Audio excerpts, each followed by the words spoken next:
I would like to invite you into a few moments of centering silence.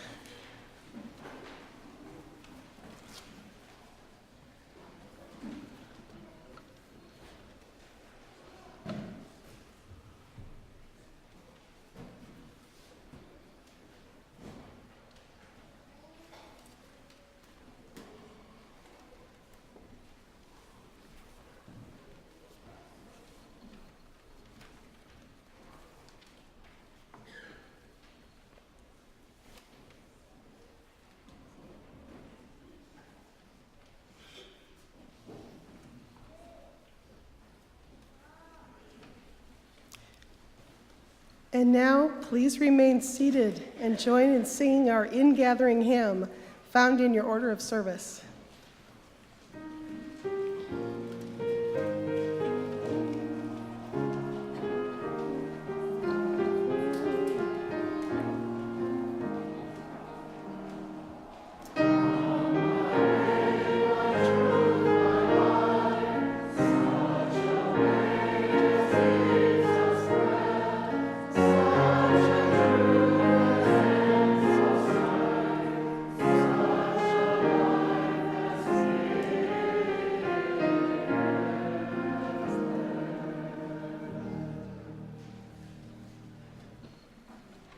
Good morning and welcome to First Unitarian Society of Madison. This is a community where curious seekers gather to explore spiritual, ethical, and social issues in an accepting and nurturing environment. Unitarian Universalism supports the freedom of conscience of each individual, as together we seek to be a force for good in the world. My name is Elizabeth Barrett, and I've been a member here for 21 years. And I'm teaching children's religious education for the first time this year. On behalf of the congregation, I'd like to extend a special welcome to visitors. We are a welcoming congregation, so whoever you are and wherever you are on your life's journey, we celebrate your presence among us. Visitors are encouraged to stay for our fellowship hour after the service. Feel free to stop by our information table outside the library, where you can find more information about our upcoming events and programs. In this lively acoustical environment, it can be difficult for those in attendance to hear what's happening. So we remind you that our Child Haven and Commons area are excellent places to go when anyone needs to talk or move around. The service can still be seen and heard from those areas. We do have hearing assistance devices available. Please see one of our ushers if that would be helpful for you. This would be a good time to turn off all electronic devices that might disrupt the service. Experience guides are available to give a building tour after each service. So the guide today is Pamela McMullen. You just meet over here on the left by our glass windows, and you can learn more about our sustainably designed addition and our National Landmark Community House. I'd like to acknowledge those individuals who help our services run smoothly. We have quite a number of people helping. So greeters upstairs, Mary Savage and Claire Box. On sound is David Briles. The ushers are Bob and Paula Alt and Ann Ostrom. Our lay minister is John McGevin. Hospitality, we've got Nancy Kosif, Biss Nitschke, and Bob and Lucy Lassiter, all four of them. Let's see, so, please stop by and visit the book table if you like. We have some fabulous books that are for sale. Please note the announcements that are in your order of service, and I have two special announcements. So here's the first one. In June, we will say goodbye to Reverend Michael Schuler, and in August, we will begin a 2-year period of interim ministry. Are you interested in knowing more about the purposes and process for selecting an interim minister? What are your questions, concerns, hopes, and dreams about our upcoming time with an interim minister? The board and the interim minister search task force are eager to hear from you. Members of the task force will be available in the Commons after this service, and they look forward to talking with you. And if you want to dive deeper into this issue, you can come to the Gay Blue Living Room for one of 2 sessions being offered by the board and the task force. So the first session's this afternoon, 1:30 to 3:30, and the next one will be Tuesday, February 27th, 6:30 to 8:30. And if none of these times work for you, well, keep watching the red floors for other opportunities. So the other announcement, has to do with this magnificent chalice, the symbol of our free faith. You see this sitting here?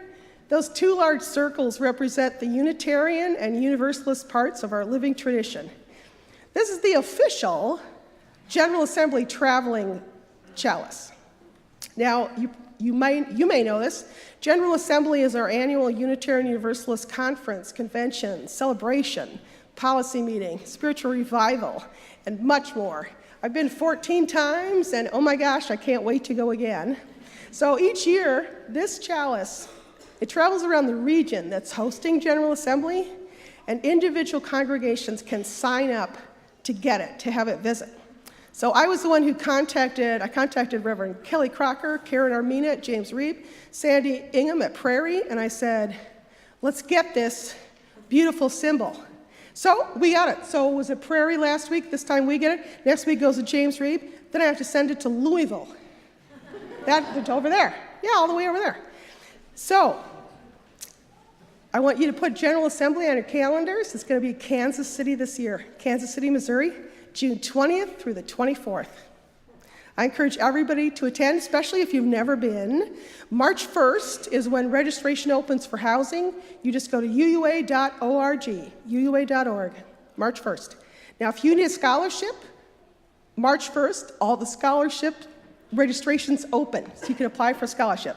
Now, I especially urge everybody who is ages 13 to 35 to look for a scholarship, because they have ones that are just for you. Only for, we older people cannot get those specific scholarships.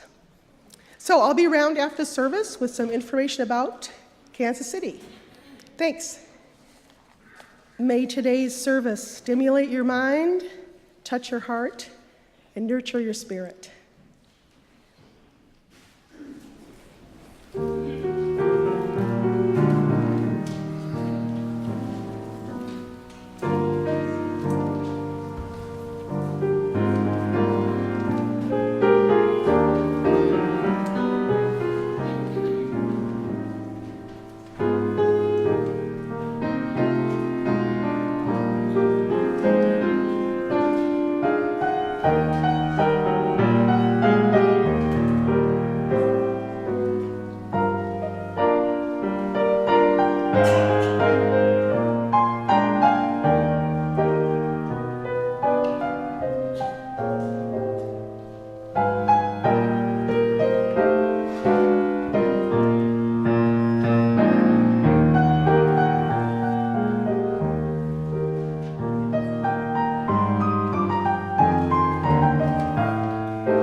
We come together once again on holy ground, for that place is holy, where lives are renewed, where wounds are healed, where hope is rekindled. In the busyness of our days, we pause to examine our lives, to refresh our spirits, to renew our souls, and to rejoice together in the freedom and love we share. And I invite you now to rise in body or spirit and join together in the words of affirmation as we light this magnificent chalice. From the events of our lives come the songs of our hearts. From the struggle to survive comes the melody of hope. From broken places of the spirit come our anthems of praise. From the deep silence of the soul comes the solace of peace. From the offerings of love come new shapes of the divine. From the community we share comes the promise of tomorrow. In silent witness to these truths, we pause to light our beacon of faith. And before we join together in song, remembering that it is cold and flu season, turn and say hello to your neighbor.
Good morning, everyone.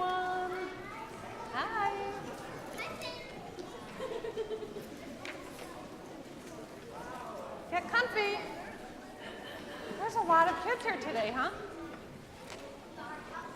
There's a lot of kids every day. There are a lot of kids every day, and that's why I love coming here. Good morning, everyone. Well, I guess I'll just have to go like this a lot. Huh? I don't know. I'll go. So, when my son was 10 years old, he had the chance to go on the big Ferris wheel at Navy Pier in Chicago. Have any of you seen that big Ferris wheel? It's huge, isn't it? It's so tall. It's 196 feet tall, and he was so excited to be able to go on that Ferris wheel. He had been planning it for a long time. So he and his uncle waited in line for 40 minutes. That's a long time for a 10-year-old to wait, or even a 56-year-old to wait. And finally, it was his turn. He was bursting with excitement. And so the Ferris wheel came down, and they invited him to get into that cage that you sit in. And he looked into that empty cage, and he looked up at that really tall Ferris wheel, and he froze with fear. He said, I don't think I want to go after all. No, not so much today. And sometimes life is like that. Sometimes life gives us a chance to do something that we're ready for, and we jump right in, and off we go. And other times, life gives us a chance that we're not quite ready to grab. And what to do with a chance is going to be the subject of our book, our story today. In this story, chance looks like a golden butterfly. But I want you to use your imagination to think about what that chance might be. It could be the chance to make a new friend. It could be the chance to do something kind of scary. It could be the chance to perform in front of hundreds of people. Any kind of thing that your imagination can imagine. So here we go. I'm going to start the book. One day, I got a chance. It just seemed to show up. It acted like it knew me, as if it wanted something. I didn't know why it was here. What do you do with a chance? I wondered. It fluttered around me. It brushed up against me. It circled me as if it wanted me to grab it. I started to reach for it, but I was unsure and pulled back. And so it flew away. I thought about it a lot. I wished I had taken my chance. I realized I had wanted it, but I still didn't know if I had the courage. When another chance came around, I wasn't so sure, but I decided to try. I went to reach for it, but I missed and fell. I was embarrassed. I felt foolish. It seemed like everyone was looking at me, and I decided I never wanted to feel this way again. So after that, whenever a chance came along, I ignored it. And the more I ignored them, the less they came around. Until one day, I noticed that I hadn't seen a chance in quite a while. It was as if they had all disappeared. I started to worry. What if I don't ever get another chance? I know I acted like I didn't care, but the truth was I did care. I still wanted to take a chance, but I was afraid, and I wasn't sure if I would ever be brave enough. Then I thought, maybe I don't have to be brave all the time. Maybe I just need to be brave a little while at the right time. I realized it was up to me. I promised myself that if I ever got another chance, I wasn't going to hold back. If I got another chance, I was going to be ready. Then, on one seemingly ordinary day, I saw something shining far off in the distance. Is it possible? I hoped. Could this be my chance? I had to find out. I ran as hard and as fast as I could toward it. I don't know how to explain it, but the second I let go of my fears, I was full of excitement. It wasn't that I was no longer afraid, but now my excitement was bigger than my fear. As I got closer, I could see that this was a really huge chance. But this time, I was ready. As it came by, I reached out and grabbed it, and I held on with all my might. It felt so good to soar and to fly and be free. I now see that when I hold back, I miss out, and I don't want to miss out. There's just so much I want to see and do and discover. So what do you do with a chance? You take it, because it just might be the start of something incredible. So sometimes our fear is like this really wise voice inside of us saying, oh no, don't do that, that's not safe. You gotta listen to that voice, that's an important voice. And sometimes our voice, or the voice of fear inside of us, is telling us that we shouldn't try something that we really could try, that we just need to be a little bit brave enough to try, because if we try it, then that will help us to grow and to learn and to know ourselves better, and that's an important voice to listen to. And sometimes it's really hard to know the difference between the two voices of fear, and that's when it's a really good idea to talk to an adult who can help you to understand what that fear is really telling you. Sometimes, I hope that in your lives you will have the chance to listen to the voice that tells you to take an opportunity, run with it, and that will help you to grow and learn and know yourselves well, and will give you a life of lots of great adventures. For now, the adventure is your RE class. So thank you very much for joining us for the story. Really appreciate it.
Good morning.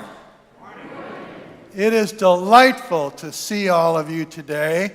My name is Drew Kennedy. I retired after 28 years from the First Unitarian Society of Milwaukee 3.5 years ago.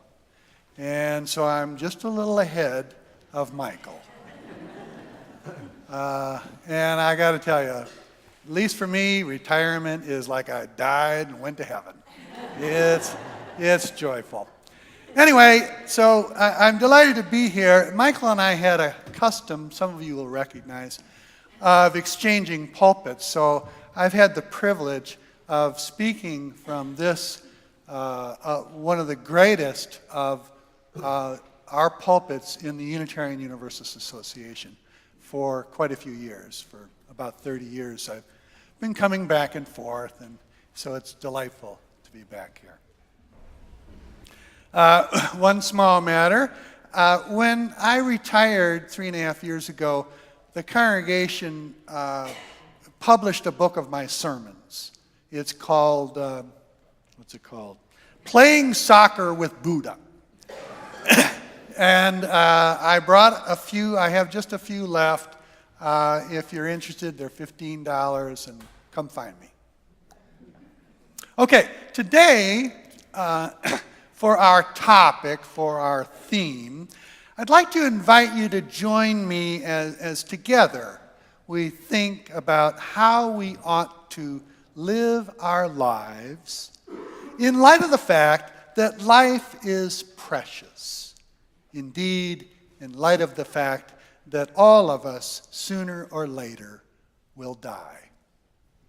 So for our reading, let me start with a poem first published in 2007. It is called If You Knew, and it is by Ellen Bass. Ellen Bass is a poet and an author who teaches at Pacific University in Oregon. And one small thing before I begin this poem. You know, poetry is often difficult to understand, especially when it's being read to you, perhaps. So I invite you to just go with the flow, get what you can, leave what you don't know what I'm talking about aside. Just go with it. So, if you knew.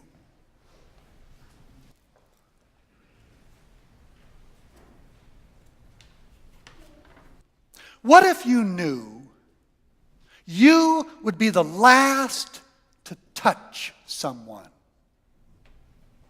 If you were taking tickets, for example, at the theater, tearing them, giving back the ragged stubs, you might take care to touch that palm, brush your fingertips along the lifeline's crease.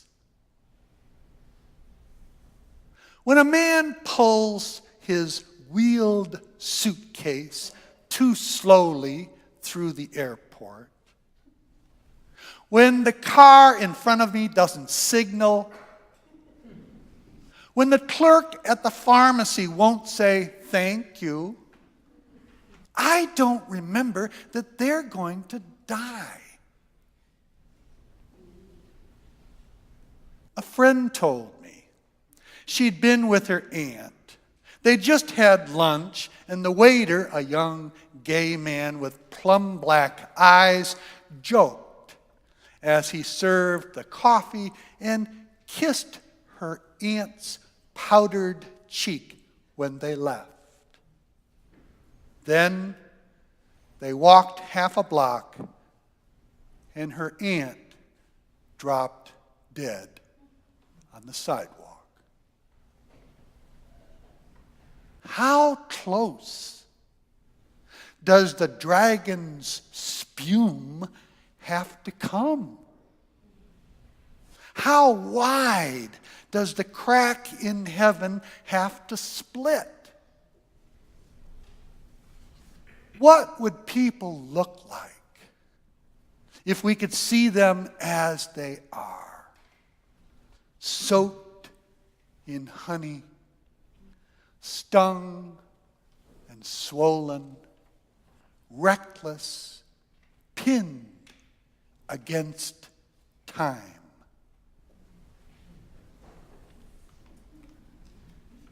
This concludes our reading.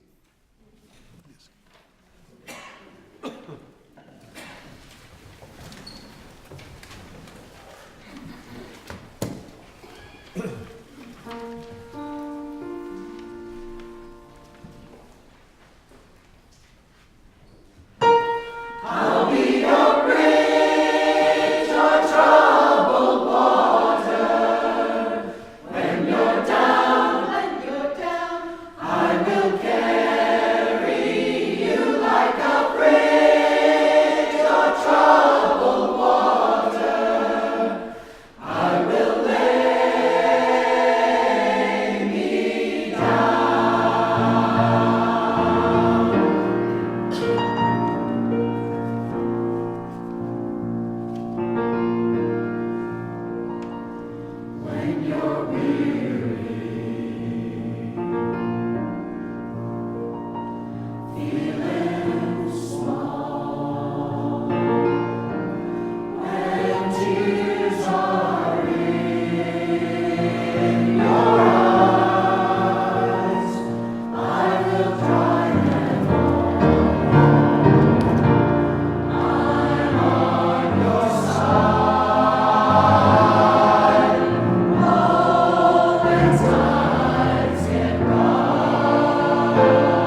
Maybe we should just stop right here, eh? Yeah.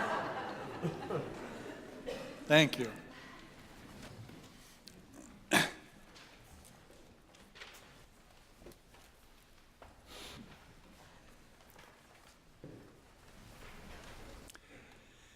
There is a belief out there, shared by many of us, I suspect, including me, that there is, in at least some respects, a right way to die, a preferred way, a relatively, at least, good way to die. Now that said, each of us may have slightly different visions of it. For some of us, we may want to go in a twinkling, like that. Like the woman, the ant on the sidewalk in the poem. Or with, say, a sudden heart attack or a ruptured aortic aneurysm.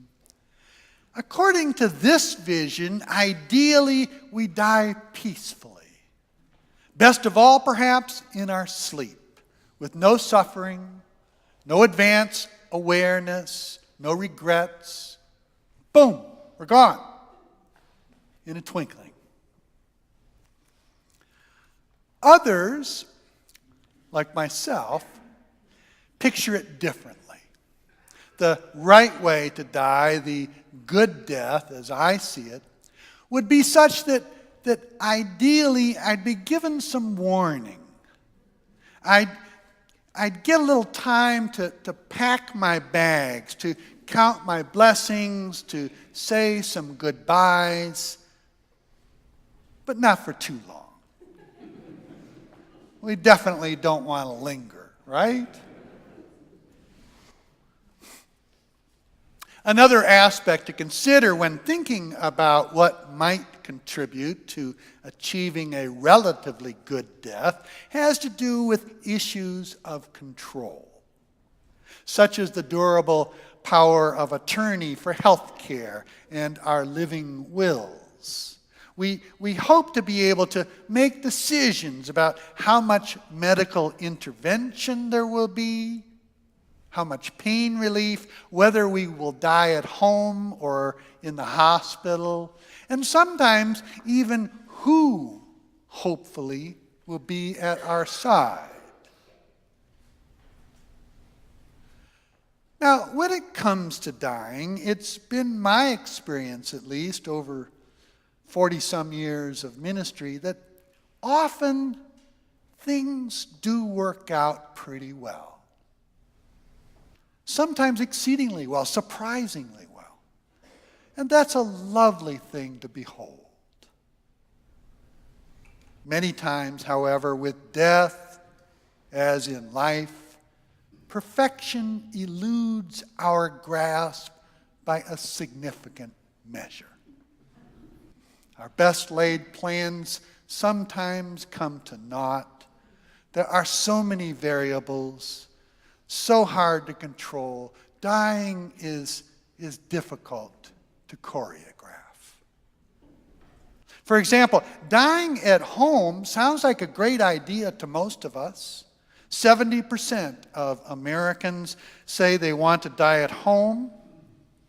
But we sometimes, I think, fail to realize just how challenging the work of dying can be for our loved ones. Because dying at home is not always easy. For one thing, almost everyone eventually needs some significant physical and medical care, either from a family member or from paid help, which can be both difficult and expensive to arrange. Bathing, feeding, dressing, helping in the bathroom, keeping track of all the medications, talking to the various doctors and nurses and social workers, renting hospital beds and other equipment, keeping up with all of the paperwork, the insurance, and so forth. All of this can be physically and emotionally exhausting. as some of you, I suspect, know only too well from your own personal experience. So, many of us, in fact, despite our initial instincts, perhaps, ultimately may find that there's considerable practical wisdom in finding a good nursing home or a good assisted living residence that will take care of the bulk of the physical needs of the dying or frail family member, so that the family members can be actually freed up to do the loving and to do the care and to try to address the varied emotional needs of the dying and the family members at hand.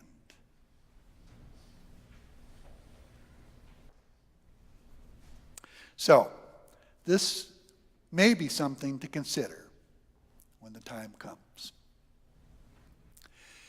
Inevitably, too, raising questions about how we want to die raises questions about how we ought to live. Dr. Rachel Raymond, who is an experienced and wise counselor for those with chronic or terminal illnesses, tells the following story. She writes, "At a crowded party, a woman in her 30s, upon hearing what I do, told me how much she resented all this talk about the right way to die and about death as being meaningful. Her husband had died young of cancer 3 or 4 years before, and she still was unable to think about it without anger. As the cocktail party swirled around us, she told me that it had been terrible, just terrible.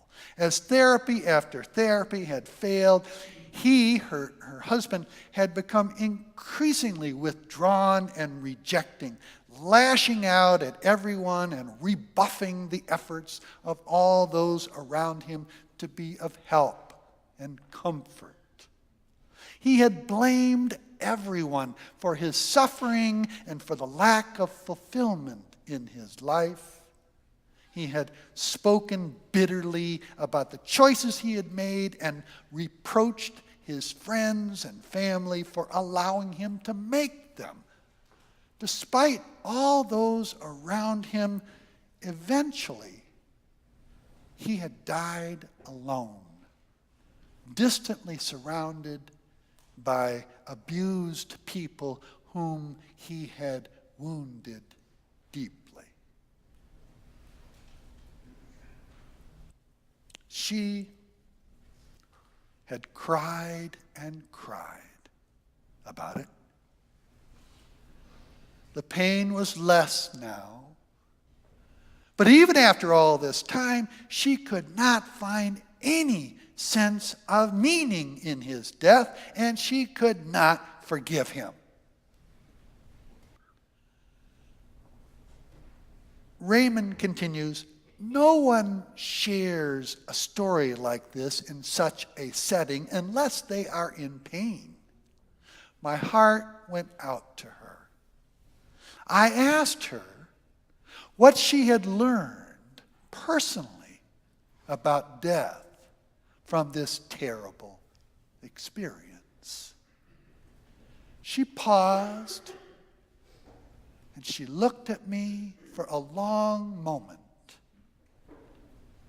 And then with great passion, she said,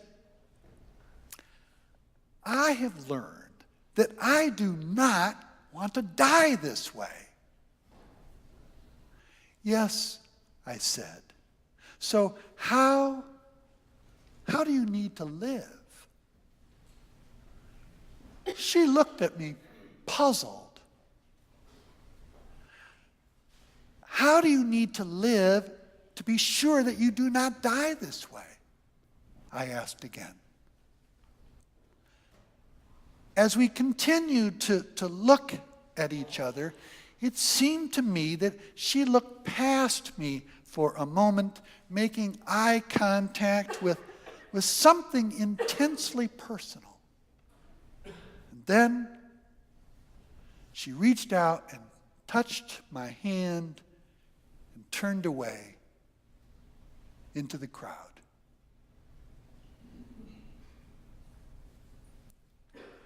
Some months later, Rachel Raymond continues, I received a note from her telling me that my question had caused her to think about her timidity and her fears. There were many things she had left undone. She wanted to open her heart to certain people. She had not done it because she feared rejection. She had been asked to do several things at work that felt quite wrong to her. She had not refused to do those things or left her job as she feared she would be unable to find other work.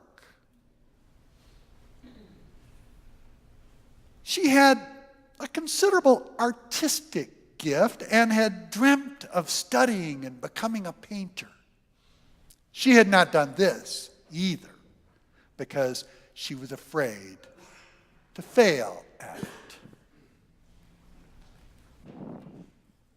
In short, she knew absolutely that she was not living in a way that was true to herself, but had not known where to find the courage to do things differently. My question had changed that. I am not going to die the way my husband died, she told me. Once is enough.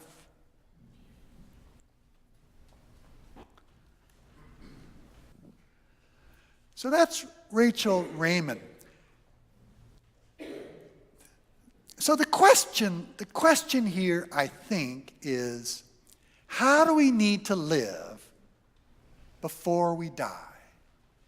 Or, turning this around, perhaps the conclusion to be drawn is, if we want to die well, first we have to live well.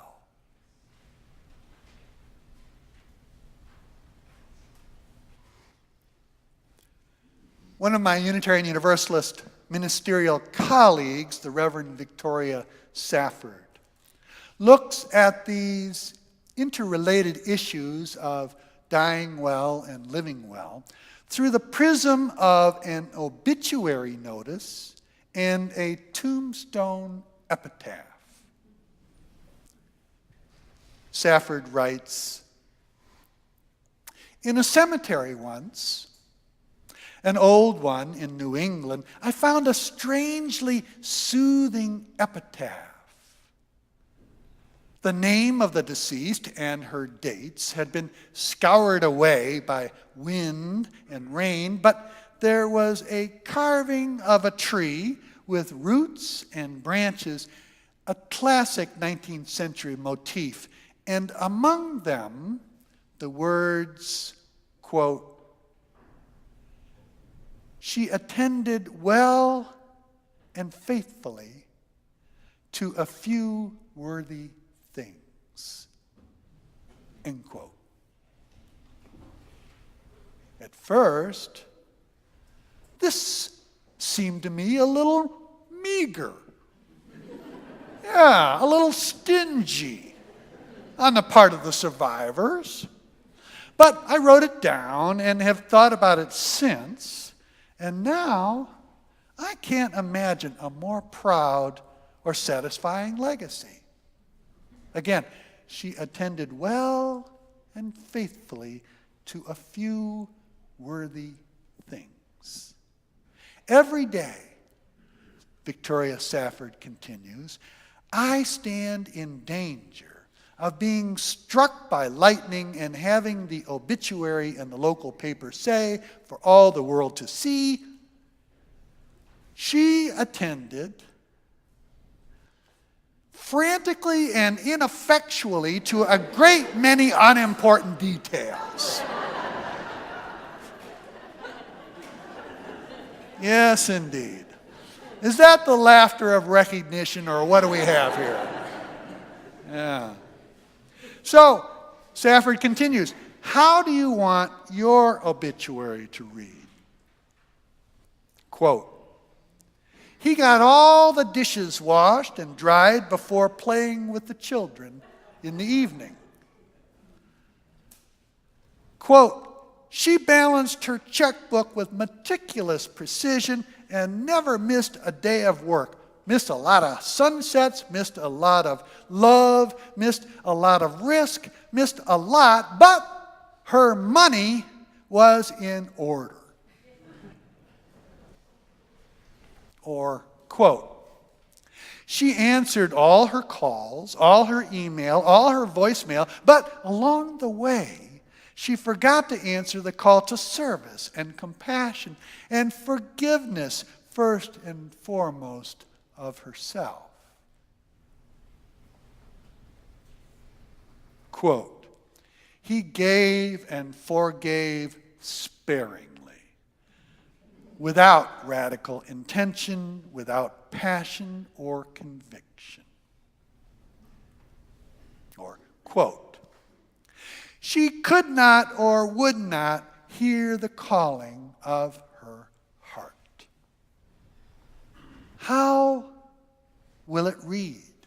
How does it read? And if you had to name a few worthy things to which you attend well and faithfully, what, I wonder, would they be? That's Victoria Safford. So again, the question, I think, here is, how do we want to live? Our days are not done yet. We still have some time. So how do we want to live? To what are we well and faithfully attending? And to what shall we well and faithfully attend?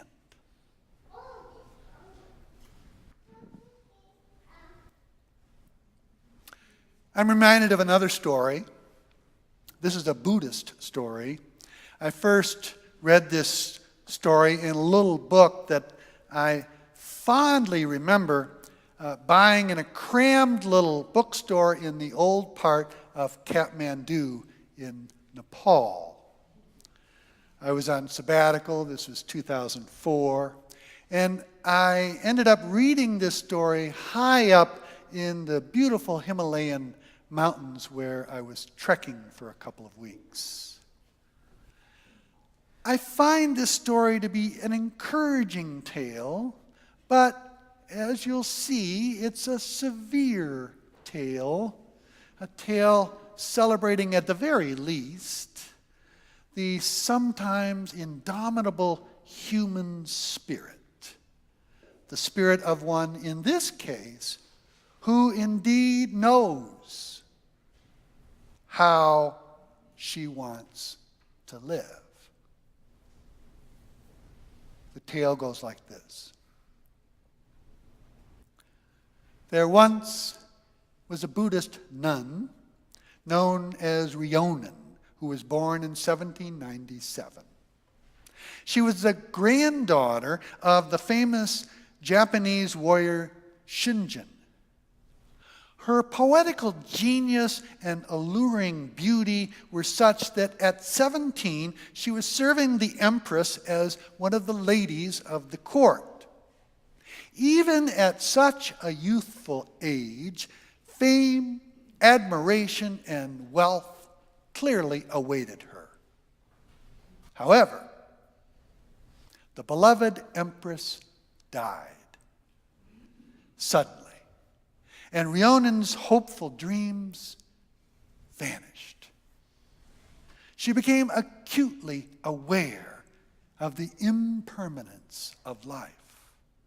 It was then that she desired to study Zen Buddhism, so that she might seek happiness, not from fame or money or the outer material things of this world, but from the inner riches of life. Her relatives disagreed, however, and practically forced her into marriage, with a promise that she might become a Buddhist nun after she had borne 3 children. Rhiannon finally agreed to the marriage. Before she was 25, she had fulfilled her agreement. Then her husband and her relatives could no longer dissuade her from her desire. She shaved her head, took the name of Rhiannon, left her family, and started on her pilgrimage to become a Buddhist nun.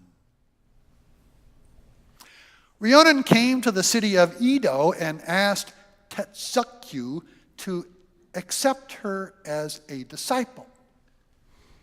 At one glance, the patriarchal master rejected her because she was too beautiful. Rhiannon then went to another master, Haikyo. Haikyo refused her for the same reason, saying that her great beauty would only make trouble. Still determined, Rhiannon then obtained a hot iron and placed it against her face. In a few moments, her beauty had vanished forever. Her beauty gone, Haikyo then accepted Rhiannon as a disciple.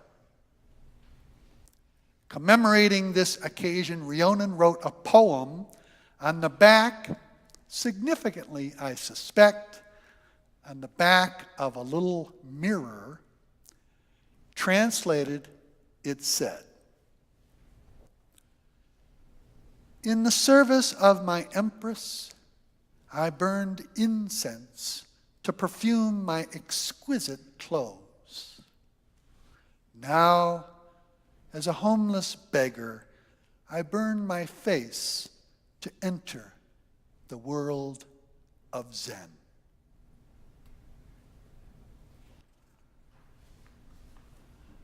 Knowing how she wanted to live, Rhiannon then enjoyed many years of Dharma practice as an esteemed Buddhist nun, coming to realize an exquisite beauty within, far greater than her previous external beauty.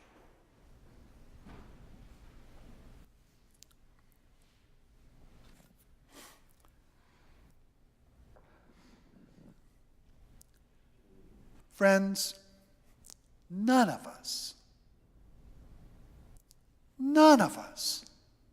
knows how or when we will die,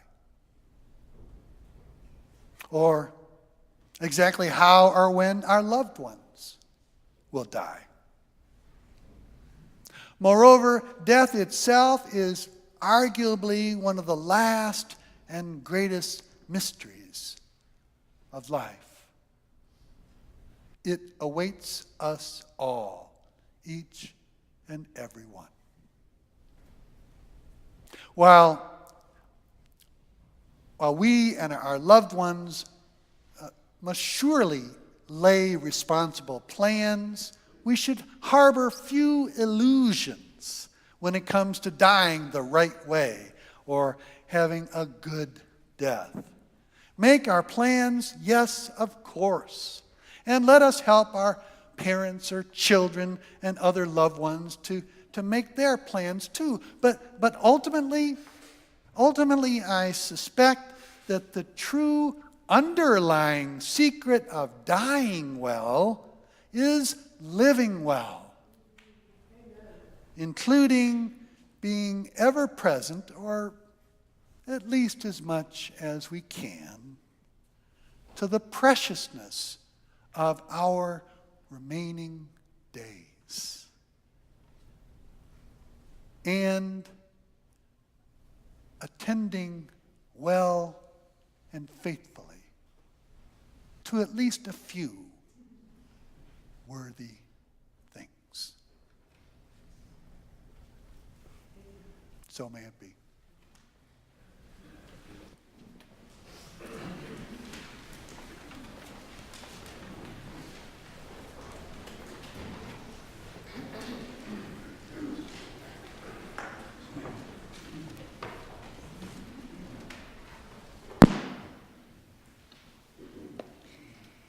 And I now invite you into the giving and receiving of the morning's offering, which you can see in your order of service is shared with Wisconsin Faith Voices for Justice. You can find out more about their good work in your order of service or at the table that's directly across from the atrium doors. And we thank you for your generosity.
Good morning.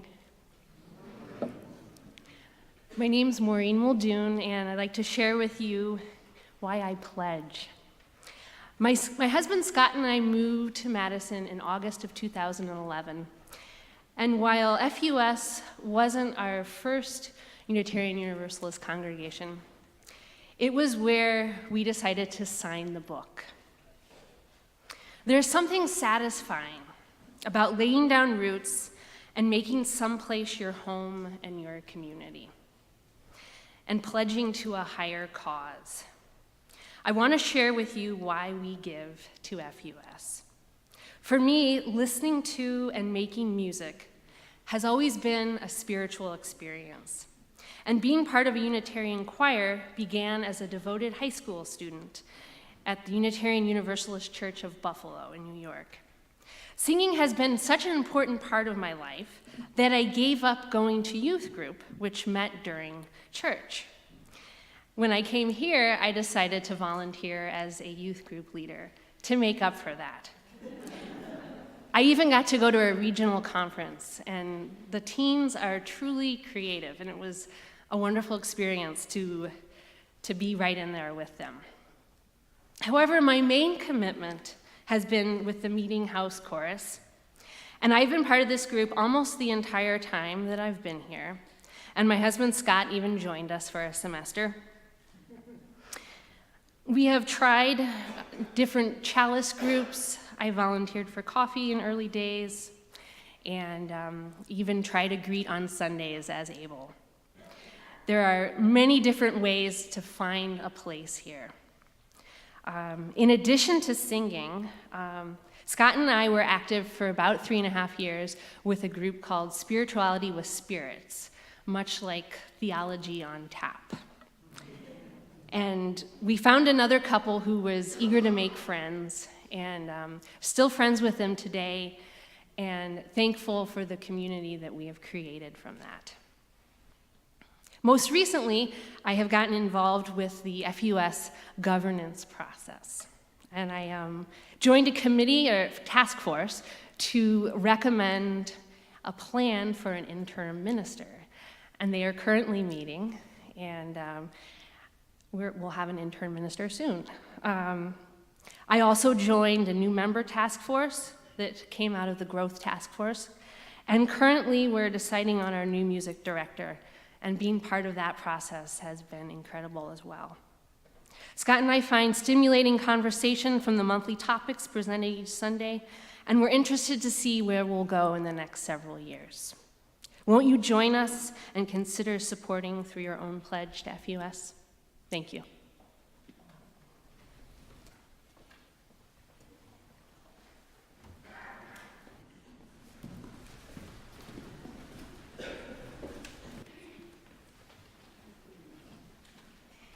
Thank you, Maureen. And if you will rise now in body or spirit for our closing hymn, number 164.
Friends, may life bless us and keep us.